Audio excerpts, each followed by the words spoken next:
This is the next workshop in the 2024 New York State World Languages Professional Learning Series. My name is Candace Black, and I am your World Language Associate in the Office of Bilingual Education and World Languages of the New York State Education Department. Welcome to Standards in Action, Interpersonal Communication Strategies by Bill Heller, Dr. Lori Langer de Ramirez, and Dr. Joanne O'Toole. What does interpersonal communication look like in action? This session provides in-depth and practical suggestions for planning and facilitating interpersonal communication. Learn ways to create communicative urgency to facilitate spontaneous conversation, strategies for introducing and practicing functional chunks of language, and tasks designed to enable learners to exchange information, express preferences, express feelings, and express opinions. Come away with new insights into Standard 2 and multiple strategies to guide lesson planning in the interpersonal mode. Our workshop presenters today are Dr. Joanne O'Toole, Bill Heller, and Dr. Lori Langer de Ramirez. Without further ado, it's my pleasure to invite Joanne, Bill, and Lori to begin this workshop. Thank you so much, Candy, and thank you everyone for being here today. Again, we're focusing on interpersonal communication strategies, standards in action. So here are symbols. You're very familiar with them, maintaining your microphone on mute. There may be some moments where we ask you to think alone. That's that thought bubble. Please don't put anything in the chat or on mute, just be thinking. If we do invite you to put something into the chat, we will show you that chat bubble, the green bubble.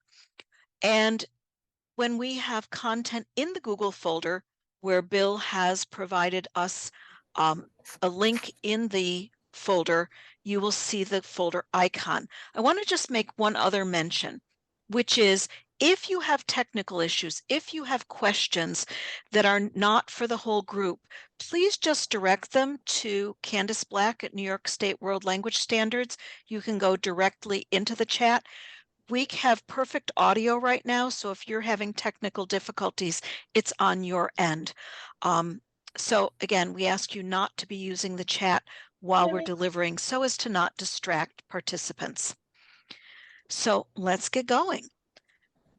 In 2024, we have 4 and 5 more, one of them's not listed yet, webinars, and so check your calendars for these. If you're involved with classical languages, the principles and guidelines for adopting or creating locally developed benchmark assessments for Checkpoint A for classical languages only will be on March 5th from 4 to 5 p.m.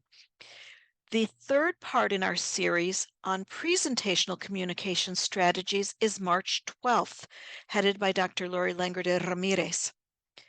In April, Linguistic Diversity in the Heritage Classroom, Educational Practices that Celebrate Home Languages by Maria Quintanilla.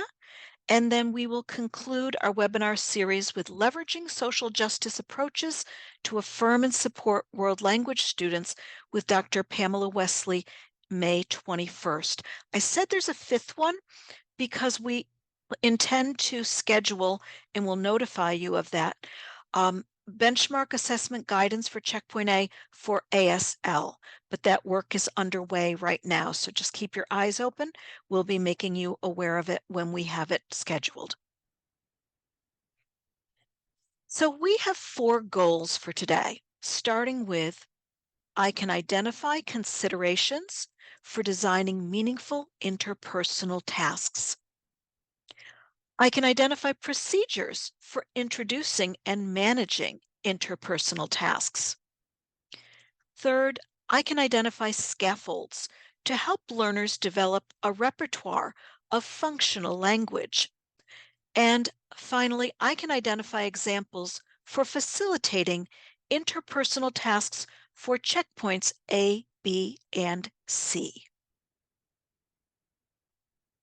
So I don't have a thought bubble up here, but I do want you to consider this quote.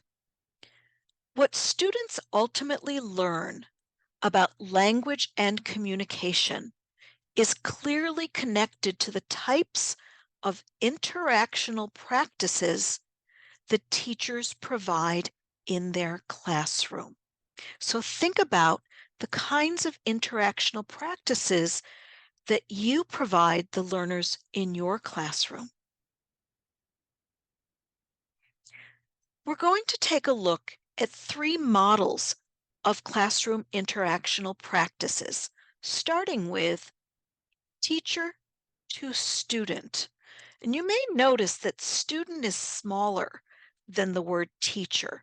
And the bubbles that represent our teacher and our student are not of equal size because some classroom interactional practices really have the teachers talking at the students, the teachers dominating or guiding um, the interactions, as contrasted to interactions where it's teacher to student, but maybe even think about it more like teacher with student, where teachers and students are conversational partners.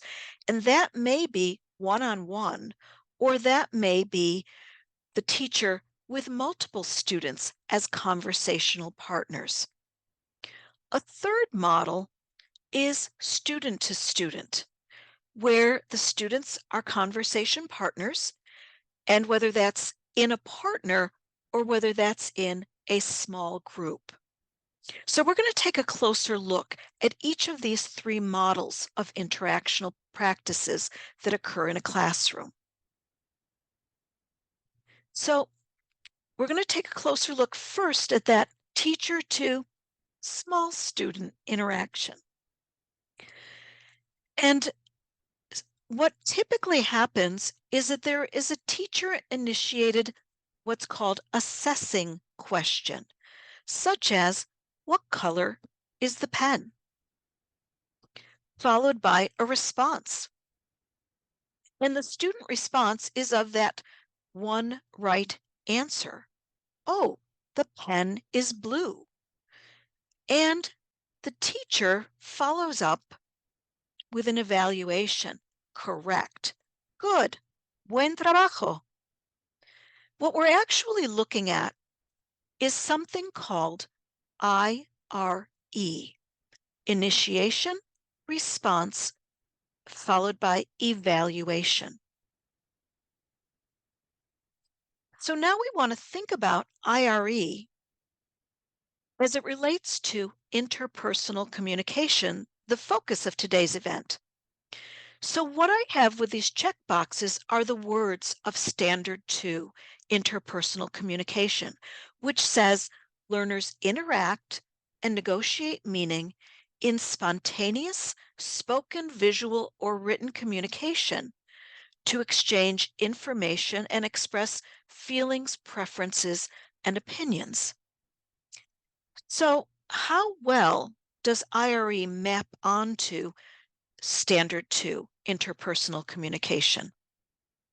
Well, I have a question mark next to learners because when there's one correct answer, it's typically a single learner who's responding, not learners. And yes, it is an interaction between teacher and student, and spoken, visual, written communication. But what's not happening is there's no opportunity for, go back, Bill, there's no opportunity for negotiating meaning. And it's likely not spontaneous because the learner is probably just dealing with some memorized fact, and it's not to carry out a language function, such as exchanging information, expressing feelings, preferences, and opinions. So now let's look at the teacher to student interactions where they're in conversation one with another. So a common model starts with a teacher-initiated assisting question, contrasting with assessing question, such as, "What is your opinion?" And students, notice the plural, respond in varied and spontaneous ways. "Well, I think this," or "I agree," or "I disagree," or "I believe that." And the teacher follows up. "Oh, can you tell me more about that?" And so the model we're looking at here is what is called IRF: initiation, response, and follow up. Now let's look at IRF as it relates to interpersonal communication. So, looking at each one of the elements of Standard 2 interpersonal communication and IRF, we can see that we've checked off every one of the boxes that learners have the opportunity to engage in interpersonal communication. There's interaction, there's that opportunity for negotiation of meaning, spontaneous communication, spoken, visual, written, to carry out the language function that's related to how the teacher initiated the communication. And in the case of the example I gave, it was to express opinions. From those student to student interactions, the teacher is responsible for designing the communicative tasks in any one of multiple formats that Bill is going to talk about and Lori will talk about throughout this session. And the learners will engage in varied and spontaneous interactions with one another, again, as Bill and Lori will illustrate for you. So, all of these ideas about interactions where there are conversation partners, whether those be teacher to students or whether that be student to student, really are what help us build a classroom discourse community, which is our high leverage teaching practice number 2. And again, our high leverage teaching practices are those practices that are standards based and research based. And if we look at the definition of what a classroom discourse community is, we're going to see that mapping right onto interpersonal communication. It is facilitated, scaffolded, nurtured communicative exchanges between teachers and students and between and among students using connected utterances for meaningful social interactions and exchanges.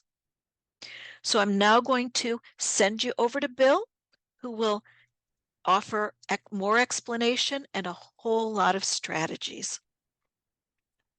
Thank you, Joanne. Whenever we want to begin to plan for instruction aligned to the New York State World Language Standards, we always start with the performance indicators for the proficiency target we're aiming for. So if at our checkpoint we're aiming for novice mid or novice high, what do we expect the learners to be able to do?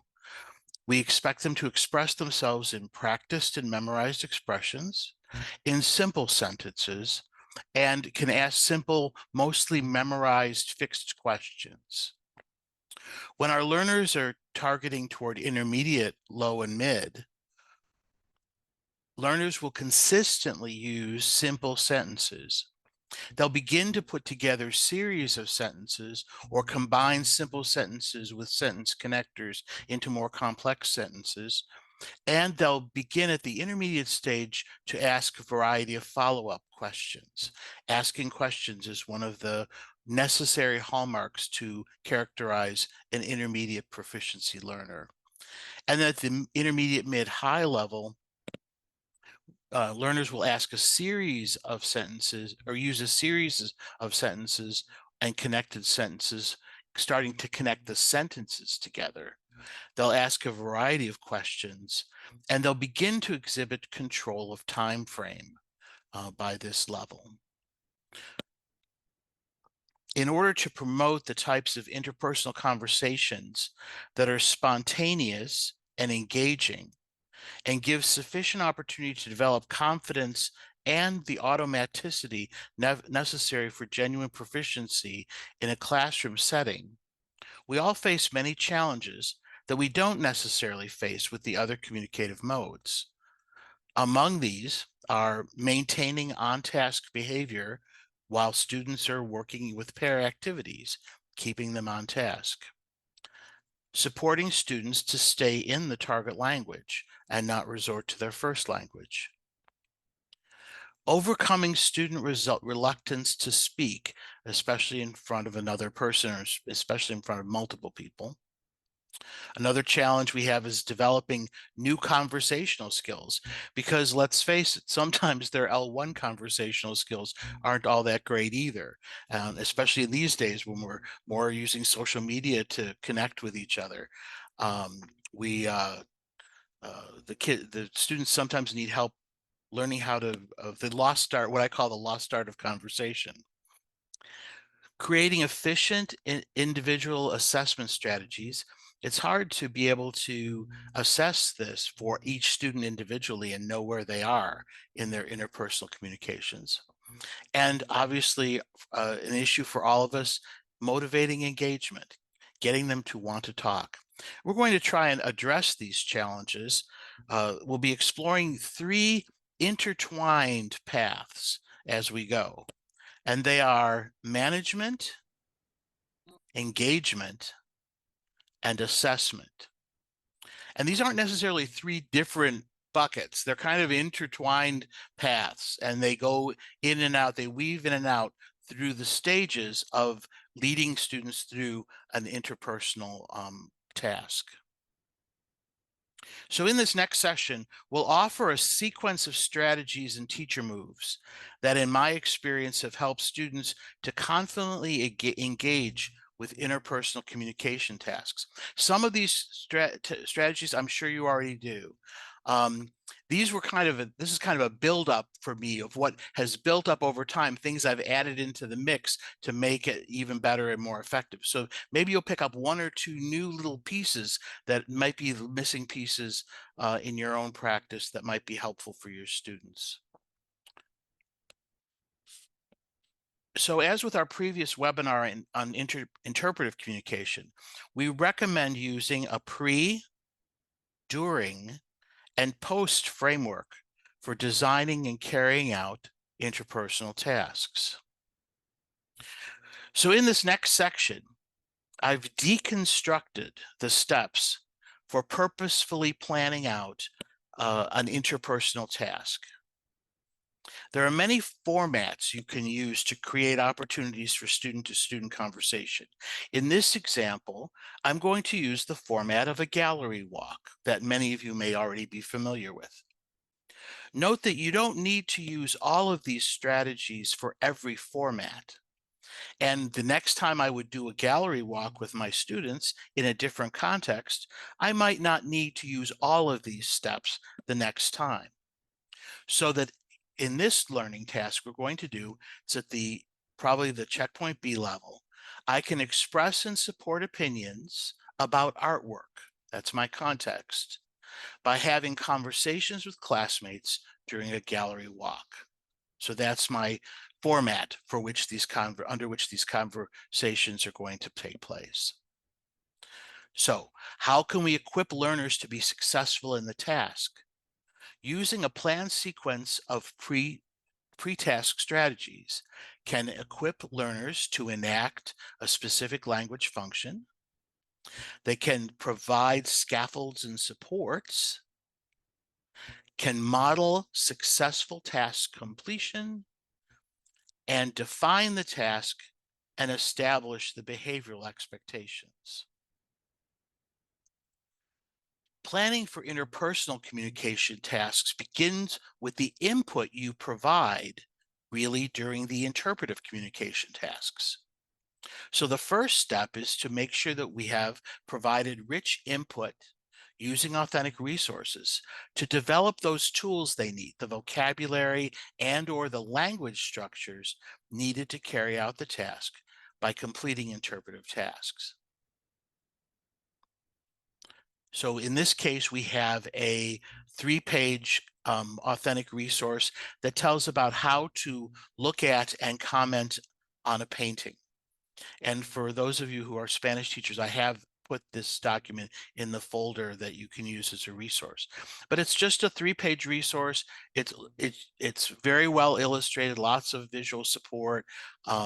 and broken down into smaller chunks in such a way that it'll be easily make a nice interpretive sequence of activities of instruction for you. And then you give the students the background knowledge that they need to approach this task on how to give opinions about an artwork. The second stage, you might want to provide or remind students about the scaffolds and supports available to them, which they can use while they're engaging in the tasks. Here we'll instruct students to use a chat mat that we've been using prior to help them with the task. This particular chat mat focuses on giving opinions about works of art. One thing that when you make a chat mat, if you want the chat mat to be the basis of having conversation, make sure to remind the students also of what the reactions that they can use.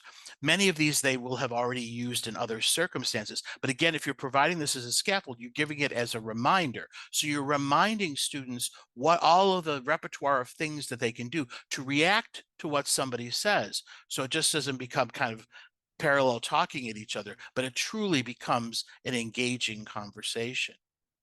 Now, on this particular chat mat, I've chosen to put the English on there. You may or may not do this, and there are many good reasons to do or not to put English on your chat mat. In this one, I gave you the English because not everyone speaks Spanish. So if you want it for another language, you could easily change it. And I put it in PowerPoint format for you so you can edit it and make it your own for another language. You might also want to sometimes put the English on there and make two versions, make one with English, one without English. And what you could do is offer the one with English to those students who would need that extra support as a differentiation strategy. Also, you can give students at the beginning of the unit the one with the English, and then take that one away and give them the one without the English as you kind of take away that scaffold, but still allow them the repertoire to refer to. So there are lots of reasons. Now, this one also there's a lot of abstract words, not words that are readily depicted with concrete images that you can use on some chat mats. You'd use images and you wouldn't have to use the English word. So again, this is an instructional decision that you make when you're constructing the chat mat for the specific task or unit that you're working on. You can also, another scaffolder support that doesn't particularly work with this particular task, but I wanted to throw it in here as well, is there's sometimes these little short social media clips that can give you functional chunks of language. And they're very entertaining, so the kids pick up these functional chunks. I want to show you this brief, like 1-minute video. These are for French. These two French guys have this series of videos where they tell you how they kind of really say things in French, the actual way French people say French. This one is about how to say well done or good job. Stop saying bravo in French. Instead, use these alternatives. Chapeau. Chapeau. Excellent. Excellent. Félicitations. Félicitations. Génial. Génial. Épatant. Épatant. Bien joué. Bien joué. So you see this little short video, very motivating, very engaging, and you could kind of, give props if you hear the students throwing any of these into their conversation, give them a chapeau of their own. So then the next step is to model successful completion of the task. And in this case, we start by modeling the task with one volunteer student. Invite a volunteer, someone who can handle it, who knows what they're doing with the chat mat, and invite the student to engage in the conversation with you about the image you've projected. So you project one of the images that they're going to see on their gallery walk, and you model the conversation for them. Then once you've done that, maybe debriefed a little bit, then you invite two students who are volunteers to model the chat and see if they can emulate the model chat that you did with the student. Then you can have them model the same task again with the same work with a shoulder partner or a nearby partner that they can do. So again, they're modeling it. Then if they have problems, you can see it immediately. If there's an issue, if they don't know what to refer, again, you can point them out to their resources that they have, whether it's a chat mat or maybe an anchor chart on the wall that they can use that you can point them to.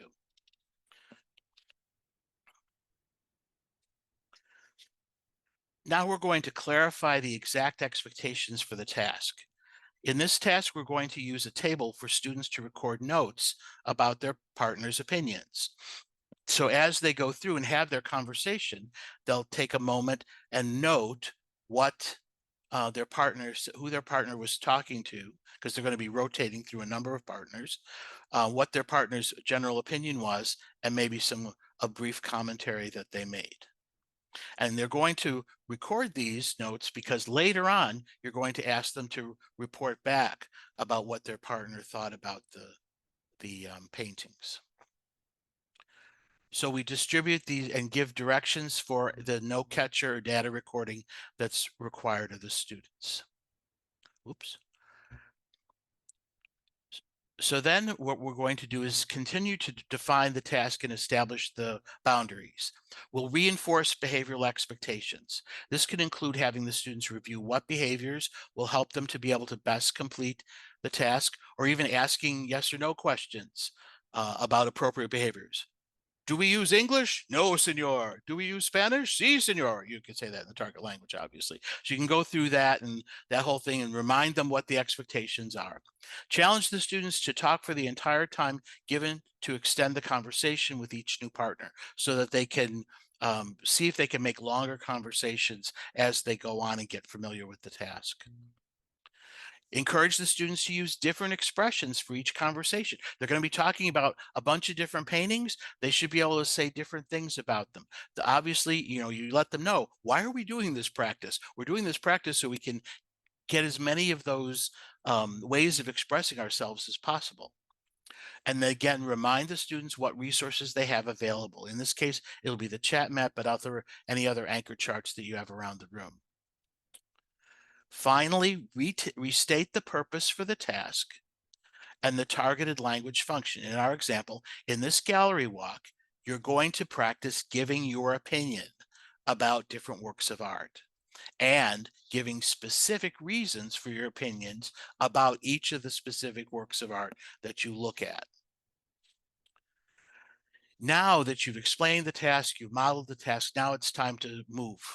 So explain how partners will be chosen or assigned. Some common methods include partner maps or clocks, random selection, popsicle sticks, playing cards, or counting off numbers. Whatever your routine is, or whatever the routine you choose for this particular task. Sometimes you like to engineer the pairs. That's a perfectly legit strategy too, in many cases. Explain and model, if helpful, the procedure for how the partners will change roles. The pictures can be displayed in page protectors around the perimeter of the room or on desks throughout the room.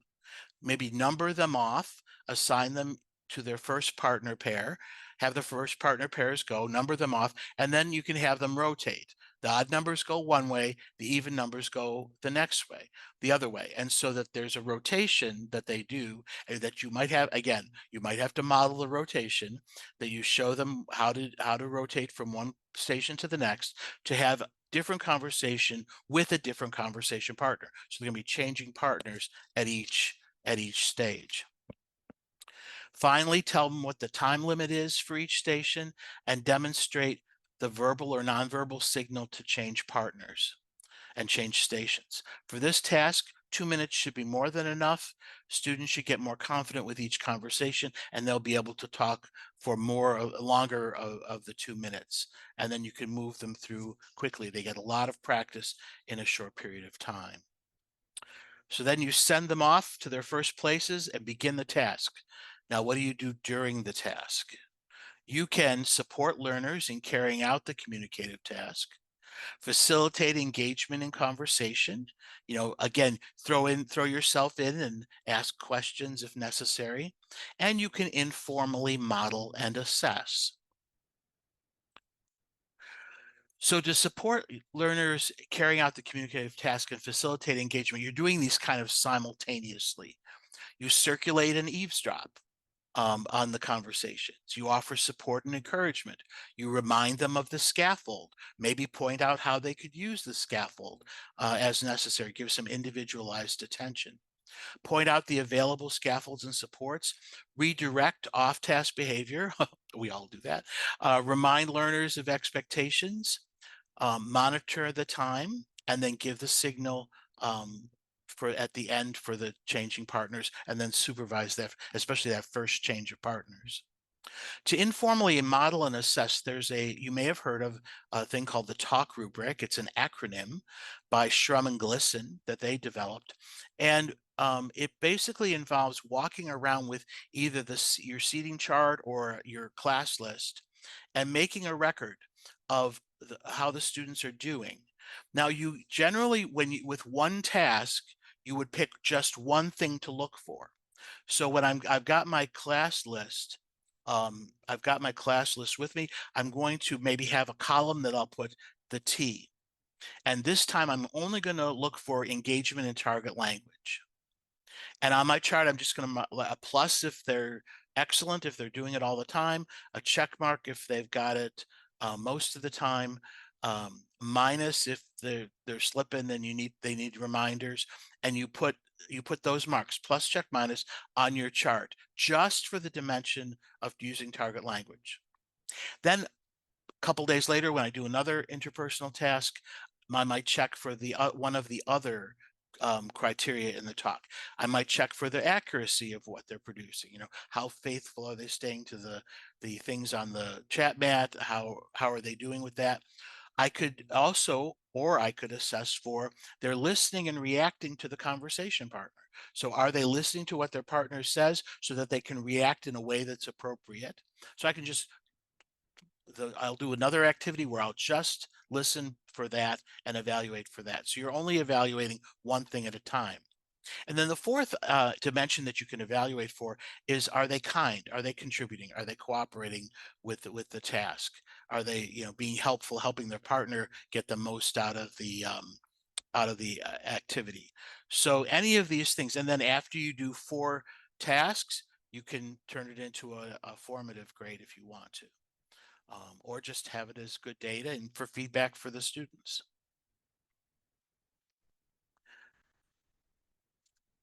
So now, once the learners have completed the gallery walk and gathered data about their partner responses, we're ready to debrief the task with post-task strategies.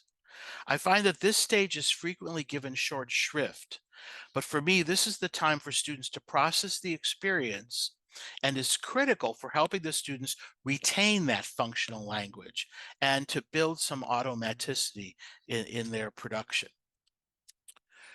So in the post session, we're going to provide for learner accountability and a little of what I call challenge by choice. In other words, challenge that that you invite them to challenge themselves. You provide an opportunity for learner self-assessment, and you can offer an opportunity for formative assessment to assess the task completion if that's something you want to do with this particular task. So first of all, to provide learner accountability and challenge by choice, project one of the gallery walk images, cold call on a pair of students using index cards or popsicle sticks, and ask for volunteers, depending on how you do that type of thing, and challenge the students to use it without a chat mat. So you, again, depending on who you pick, how you pick if it's by volunteers, you could say, would you like to try it without the chat mat? Just make it their choice to try it, to try and wean from that scaffold, so that they can do it. But again, let the student have some agency on whether or not they need the chat mat, but you offer that invitation all the time. So again, however you decide to make your pairs, call on volunteers. So again, students know that when you do this afterwards all the time, they know that they're going to, after they've practiced all those conversations, they're going to have to perform and put up. You can provide for learner accountability and challenge by choice by projecting one of the gallery walk images and then just asking for opinions using that IRF model. You can, where the teacher asks, puts an image up, asks an opinion, engages multiple students, reacts to what the student says in their opinion, keeping the pace quick, getting a couple opinions on one, flashing another image, getting another couple opinions, flash another image. Again, this reinforces, allows some processing of their experience, calls back all of the things that they had said to their partner. Now they're saying it to you and to their more of their classmates. Another way is to project another one of the images and ask students to report what their partner thought about the picture. This is a little bit of a stretch for students, asking them to report what somebody else said, and they use their note-taking sheet as a reference. The next strategy provides an opportunity for some retrieval practice of the functional language that they've just practiced. So you can do a Kahoot or quizzes or whatever format that you have access to, and design a little quick quiz where the students are recalling some of these conversational gambits and reactions in context. In this example, one of the questions might be, I think that this painting, you pick the response that doesn't make sense. So I think this painting is a masterpiece. I agree with you. Well, that's appropriate. Me neither. Huh? That wouldn't make sense. That would be the intruder. So that's the one that you would be the correct choice. The other two work just fine as a response.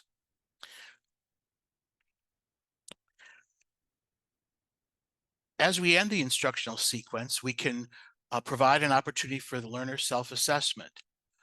We can restate the purpose of the test. So can you now give your opinion about a work of art? Can you give reasons for your opinion? So restate the task again, give them another shot at it, and invite them to do whatever they do. You do thumbs up, thumbs down, so, hold fingers up, scale of 1 to 5. I saw a person demonstrate where they do that technique where they'll put their hand against their chest and put up the fingers so that it's just between them and them. It's not up for the whole class to see. It's just kind of a little more private between you and a bunch of students. Or ask these questions, the self-assessment. Can you express your opinion? Can you give reasons? Ask that as part of your exit ticket, and then you can collect those at the end. So any of these strategies offer an opportunity for self-assessment. Finally, if you'd like to do a formative, something more tangible on each student, you can do project a new image, maybe that was not part of the gallery walk, and instruct the students to write or record their responses to a directed dialogue. Now, this follows kind of the pattern of the AP directed dialogues, where on what you give the students see the prompts on the right of how they're supposed to respond to each of the 4 cues. And then you could give the cues, either read them or have them recorded. So look at this painting by Pablo Picasso. What do you think? And then they give their opinion. Either they could record it or write their response. Really? Why? And they give you reasons. What type of painting do you like most? And then they respond, yes, yeah, I agree with that. And then give them the opportunity to see if they can ask you a question. What do you think? What's your opinion? What's your favorite painting? So forth. Or why do you like the painting? They could ask a follow-up question. So this could be a quick formative that you could give, either recorded or written, as to assess the task formally if you want to. So we talked about this one move today, the format of the gallery walk, as a way to provide opportunities for multiple different conversations to complete the same communicative task of expressing opinions about a painting. Many formats exist to which the same sequence of strategies can be applied. There's lots of YouTube videos and blogs that explain the how-tos of these formats.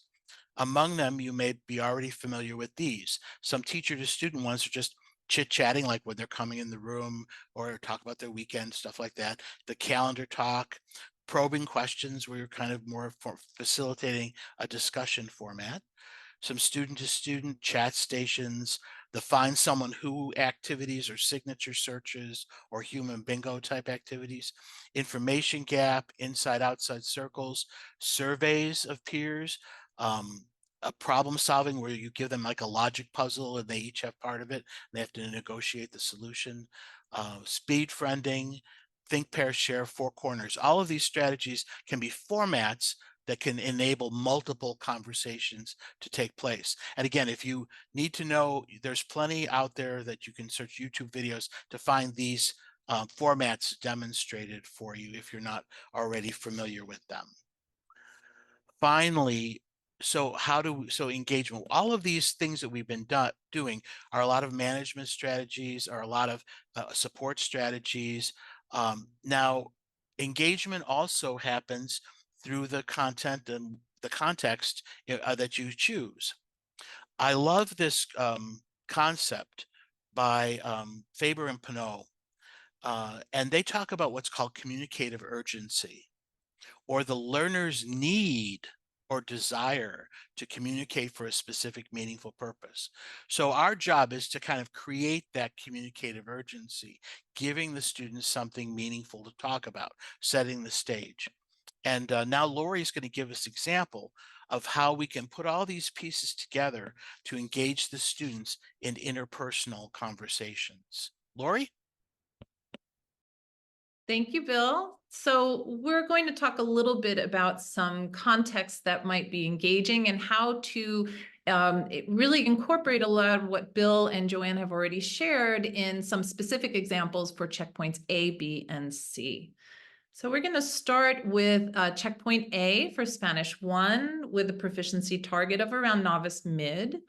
And you're going to see a lot of authentic materials that we are going to use to prompt that interpersonal communication. Things that, as Bill said, will engage students and get them to want to talk, not just about themselves, but in using some of the materials. So we're going to start with, this is an SEL, a social emotional learning type of task. And this is an illustration that comes from a picture book that exists in Spanish and a whole bunch of other languages. It's called Monstruo de Colores, or the color monster. And we're going to start with the performance indicator here. I can express preferences or feelings and react to those of others using a mixture of practiced, memorized words, phrases, simple sentences, and questions, as we heard earlier for our novice students. And so for this task, the can-do statement reads, I can express and exchange feelings by describing how I and others feel and the colors that represent those feelings in a conversation with a partner. So again, using these materials as scaffolds, the before strategy that Bill shared earlier is about providing scaffolds and supports. And you can see that especially for novice learners, having those materials at the ready and having them not just as a prompt to get them engaged and excited, but also to support them with some language is really helpful. So again, here we have the illustration from this book, and we also have an advertisement that advertises little doll versions of these monsters, which I thought was absolutely adorable, and adds some additional colors. So we're going to present these images to the class and project them up on your board or present them in paper form for your students. We're going to prompt students to think about how they feel today. So we're going to ask them to talk to each other and talk about how they feel today, and also to share with their partner what color or colors best represents how they feel and why. And so we're going to have some student-to-student conversations using these materials as scaffolds and supports. During the conversation, as the teacher walks around the room, circulates and eavesdrops, listens to those conversations, we're going to point out the supports that are available to them, not just those amazing images of the monsters and the colors, but also word walls or scaffolds that you might have around the room, like this one, which will give students lots of language that they can use in these conversations. You'll also want to offer support and encouragement, just like Bill said, buen trabajo. Or also listening to students, especially, again, this is an SEL connected task. So we're going to attend to what students are saying. And you might hear a student say, me siento triste, I feel sad. And so it's appropriate to walk over and ask them, you feel sad? And why is that? But it's also equally appropriate to say, you feel happy today? Tell me more. So you're going to engage as the students are talking in pairs, and you're going to encourage them to extend and expand as best they can, but really focusing on the supports that they have around them. For a post strategy, we might challenge students and ask them to think about a new monster. This monster in particular, you won't be surprised to know, is the monster that represents confusion. And if you're teaching novice students, that is a pretty appropriate emotion for many of them for many reasons. So we might project this new monster on the board and ask students again to talk in pairs about how this monster might be feeling based on the colors that you see. How do these colors reflect his feelings? And then we'll have students again talk to each other with that prompt, use all those scaffolds as before, and then we might bring it back to the class and have one of those teacher and students conversation where we ask them to talk about this monster's feelings and how those colors relate. So lots of back and forth to extend and expand the use of these materials. Moving on to checkpoint B, we'll look at a German example. And this is an example of how to use a graphic organizer along with materials that might be posted on social media. This is a list or a visual of a blogger's favorite things. And so the interpersonal performance indicator for this task reads, I can exchange information in conversations on familiar topics, creating simple sentences and asking appropriate follow-up questions. Again, this is an intermediate low student for German. And the can-do statement will read, I can compare favorite things with a partner by sharing reasons for my choices. So again, using this image as a prompt, we're going to define the task and establish behavioral expectations. So we might project this image on the board or give students an example of this at their seats. And we'll share with them this graphic organizer that is meant to mimic the one that they've already seen, but provide them with an opportunity to kind of pre-think some of the things that they will be talking about in their peer-to-peer dialogue. So we're going to ask students to brainstorm so that they can think of some things that they really love. Most students will need a moment to think those through, and encourage them to add other categories that they love. For example, favorite music, favorite season or weather or holiday. And so that is going to be the to start them thinking and get them ready for the dialogue to come. For the during strategy, we'll want students to collect some of the information in a graphic organizer. As Bill shared earlier, this is a great way of collecting information that the students are talking about. So we're going to encourage students to give opinions about each of their favorite things and include those rejoinders. We're encouraging them to respond with things like, oh, me too, I like that too, or oh, not me, I don't like that one so much. We're going to challenge students to talk for the entire time. Remember, Bill talked about providing an amount of time and really challenging them to fill up that time. So you'll manage that time for students and ask them to extend and expand and to give more information as best they can.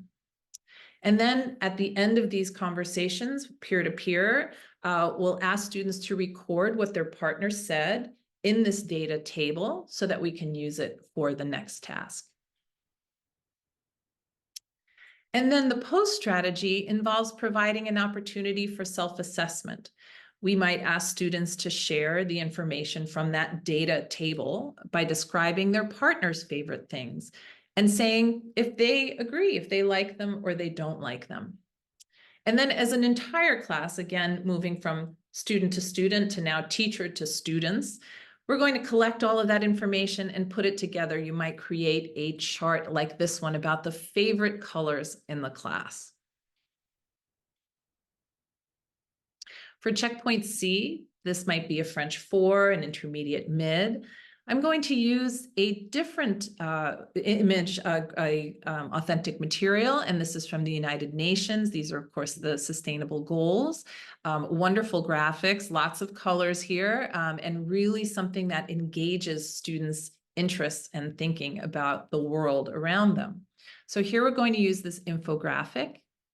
The interpersonal performance indicator for this level reads, I can exchange information in conversations on familiar topics and some researched topics, creating sentences and series of sentences, and asking a variety of follow-up questions. The can-do statement for this task is, I can exchange information about the UN sustainability goals by identifying goals that relate to my community and how I can help in a conversation with a partner. The before strategies for this one involves modeling successful task completion. So you might be at the front of the room and ask a student to come and model with the materials in front of them. Then you might invite two students to model that same task. So lots of modeling, lots of providing students with what it is that they're intended to accomplish in this conversation. Then encourage students to listen and suggest additional information. What else might they add to this conversation about these particular goals that they've chosen? And of course, remind students that they can refer to the infographic, which has some good information and images. During the task where students are talking about these sustainability goals, you might informally monitor and assess. As Bill shared earlier with a rubric like the talk rubric, you'll walk around the room to listen to the conversations going on and use this rubric. You might have a clipboard with, as Bill suggested, your students' names, and you choose one of these elements to focus on as you go around and listen to students in real time. And a post strategy might involve challenging them to extend the task. The UN sustainability goals are available in multiple languages. Each one comes with its very own color-coded infographic with lots more information, lots of good data. So you might provide students with an infographic about one of the sustainability goals. It could be the goal they just talked about. It could be a different one. You would ask students to compare, the details about the goal on the infographic by identifying the issue and giving reasons about why it's important. So those are some ideas for you to think about using different prompts to get our kids talking. Go ahead, Bill, you can click. Thank you. And then for more information, this is a plug for you to connect to some of the webinars that have been recorded. This one is from Skills to Modes, an oldie but a goodie. And this is about Standard 2 interpersonal communication. We highly encourage you to go back and rewatch, even if you were able to join us live for that recording, or if you've seen it before. I know when I watch these, I keep learning new things. And so this is one that will help to extend your understanding of this particular mode of communication. So to recap today's goals, we hope that you say yes to all of these. I can identify considerations for designing meaningful interpersonal tasks. I can identify procedures for introducing and managing interpersonal tasks. I can identify scaffolds to help learners develop a repertoire of functional language. And I can identify examples for facilitating interpersonal tasks for checkpoints A, B, and C.